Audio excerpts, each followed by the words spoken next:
Behind us, you can see the Salt Lake City Police Mobile Command Center, and it's been in place for several hours and likely going to be here for several hours more while they investigate this fatal officer-involved shooting. This all goes back to about 11:30 last night, and this is a pretty regular occurrence. It's the VFAST team. This is backed by the U.S. Marshals and comprised of members of local law enforcement agencies, and they go out on a nightly basis looking for wanted felony fugitives, folks who, in their estimation and according to the records, need to be back behind bars. They located the individual they were looking for last night at the apartments here on the street that we are right now. But that individual, when confronted by police, took off, and that is when this situation escalated quickly and dramatically.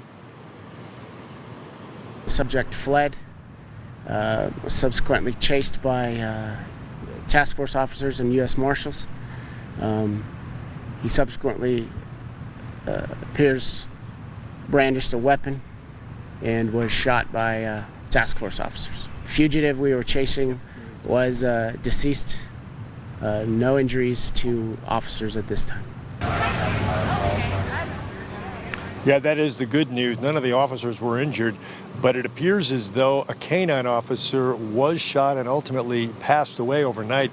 There was a lot of scanner traffic immediately following this incident about one of the canines involved that had been hit, rushed to a local animal facility, and apparently that canine has passed away. We're awaiting some additional details on that. Also, a woman was taken into custody, a woman who also apparently had outstanding arrest warrants. Not sure what her relationship was to the deceased.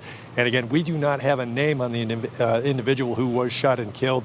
We'll likely be getting that at some point a little later on this morning. But this investigation is going to be ongoing for likely several additional hours. And you've got this area of 3rd South between 4th East and 5th East blocked off.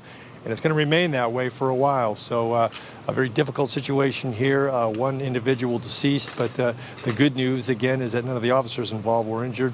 And we'll bring you the very latest as we get it. But for now, we're live in Salt Lake City. Scott McCain, Fox 13 News, Utah.